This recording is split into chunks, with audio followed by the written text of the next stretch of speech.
مردوں میں سب سے پہلے ہم جنس پرستی کی ابتدا قوم لوط میں ہوئی، لیکن عورتوں میں اس گناہ کی ابتدا کس قوم نے کی تھی؟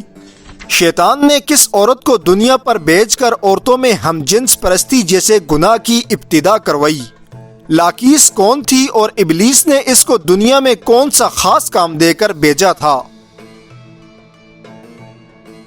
شیطان اللہ کا نافرمان اور بنی نوع آدم کا سب سے بڑا دشمن ہے، جو مختلف طریقوں سے لوگوں کو دھوکہ اور فریب میں مبتلا کرتا ہے اور انسانوں کو ورغلاتا رہتا ہے۔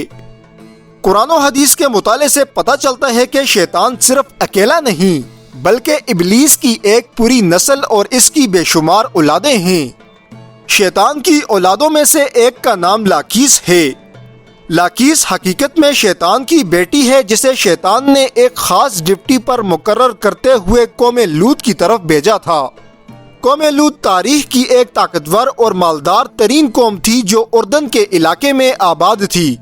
اردن کے اس علاقے میں سرسبز و شاداب وادیاں تھیں، جن میں سدوم اور امورا نام کے 2 علاقے آباد تھے۔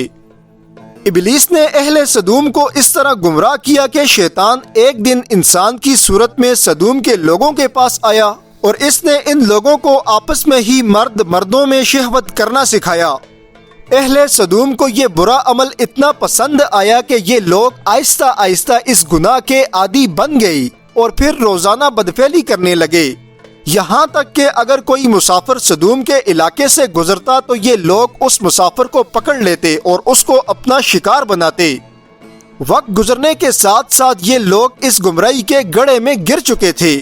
یہ لوگ عورتوں کے بجائے مردوں اور لڑکوں سے زنا کرنے لگے اور عورتوں کی طرف انہیں کوئی رغبت نہ رہی، حتیٰ کہ ہم جنس پرستی کا گناہ قوم لوط میں چوک چوراہوں پر کیا جانے لگا۔ ان لوگوں کی ہر محفل میں مردوں کا رقص اور ان کے ساتھ عیاشی و زنا کرنا ان کا دستور بن چکا تھا۔ اللہ نے ان کی طرف اپنے بندے حضرت لوط علیہ السلام کو نبی بنا کے بھیجا، جنہوں نے اہل سدوم کو اس گندے عمل سے توبہ کرنے کو کہا اور ارشاد فرمایا، کیا تم لوگ وہ بے حیائی کرتے ہو جو تم سے پہلے اس زمین پر کسی نے نہ کی؟ تم مردوں کے پاس جا کر اپنی خواہش پوری کرتے ہو اور عورتوں کو چھوڑ دیتے ہو، حالانکہ تم لوگ حد سے نکل جانے والے ہو۔ لیکن قوم لوط پر حضرت لوط علیہ السلام کی واعظ و نصیحت کا کوئی اثر نہ ہوا، بلکہ وہ تو الٹا حضرت لوط علیہ السلام کے خلاف ہو گئے اور انہیں مجبور کرنے لگے کہ تم اتنے ہی پاک ہو تو ہماری بستی سے نکل جاؤ۔ اہل سدوم کا مردوں کے ساتھ زنا کرنا صرف ایک گناہ نہیں تھا، بلکہ اس عمل سے وہ اللہ کے بنائے ہوئے خاندانی نظام کو تباہ و برباد کر رہے تھے، اور وہ لوگ ایسے سنگین جرم کی ابتدا کر چکے تھے جس سے افزائش نسل کا پورا قدرتی نظام تباہ و برباد ہو رہا تھا۔ بہرحال جب قوم لوط کے مردوں نے اپنی عورتوں سے قرابت کرنا اور ان سے اپنی خواہش پوری کرنا چھوڑ دیا تو ابلیس کے لیے یہ ایک سنہرا موقع تھا کہ وہ اس قوم میں ایک اور نئے گناہ کی ابتدا کرے۔ لہٰذا ابلیس لعین نے اپنی بیٹی جس کا نام لاکیس تھا اسے اہل سدوم کی طرف بھیجا۔ لاکیس جنات اور شیاطین میں سب سے زیادہ حسین و جمیل اور خوبصورت تھی۔ شیطان نے اسے حکم دیا کہ وہ ایک خوبصورت عورت کی شکل اختیار کرے اور قوم لوط کی ان عورتوں کے پاس جائے اور انہیں ہم جنس پرستی کا گناہ سکھائے جنہیں ان کے مردوں نے چھوڑ دیا۔ لہٰذا لاکیس ایک خوبصورت عورت کی صورت میں ان عورتوں کے پاس آئی اور ان کے پاس آ کر کہنے لگی، میں تباہ و برباد ہو گئی کہ میرا شوہر مجھ کو چھوڑ کر ایک نوجوان کے ساتھ بدفعلی کرتا ہے، لہٰذا اب میری جوانی، میرا حسن سب کچھ تباہ و برباد ہو گیا اور یوں سب ہی رائیگاں چلا جائے گا۔ یہ سن کر قوم لوط کی دیگر عورتیں بھی واویلا کرنے لگی اور اپنے شوہروں کو برا بھلا کہنے لگیں۔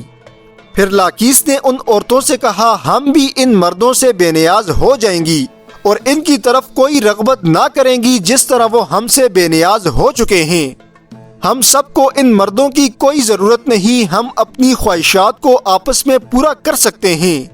اس پر قوم لوط کی عورتوں نے لاکیس سے پوچھا، وہ کیسے؟ لہٰذا لاکیس قوم لوط کی ایک رئیس اور خوبصورت عورت کے پاس آئی اور اس کے ساتھ بدفعلی کی، اور قوم لوط کی عورتوں کو عورتوں کے ساتھ ہم جنس پرستی کا شیطانی طریقہ سکھایا۔ اس رئیس عورت کو یہ عمل بہت پسند آیا، لہٰذا وہ عورت سدوم اور امورہ کی دوسری عورتوں کے پاس گئی اور ان سب کو بھی اس طرح کرنے کو کہا۔ چنانچہ اس طرح عورتوں اور عورتوں کے درمیان ہم جنس پرستی کے طریقے کا آغاز ہوا۔ جب قوم لوط کے مردوں نے دیکھا کہ عورتیں عورتوں کے ساتھ اپنی شہوت پوری کر رہی ہیں تو ان مردوں نے اپنی عورتوں کو اس بدفعلی سے منع نہ کیا۔ حقیقت میں قوم لوط کے لوگ خود اس گناہ کے اندر ملوث تھے، اس لیے وہ اپنی عورتوں کو اس گناہ سے روک نہ سکے۔ آخر کار جب قوم لوط کی سرکشی اور گناہ حد سے تجاوز کر گئی تو اللہ تعالیٰ نے ان پر پتھروں اور آگ کے انگاروں کا عذاب بھیجا، جس سے ان کے جسموں کے پڑھچے اڑ گئی۔ سدوم اور امورہ کی 5 بستیاں بالکل تباہ و برباد ہو گئیں۔ جو لوگ حضرت لوط علیہ السلام پر ایمان لائے تھے وہ اور حضرت لوط علیہ السلام اللہ کے عذاب سے بالکل محفوظ رہے۔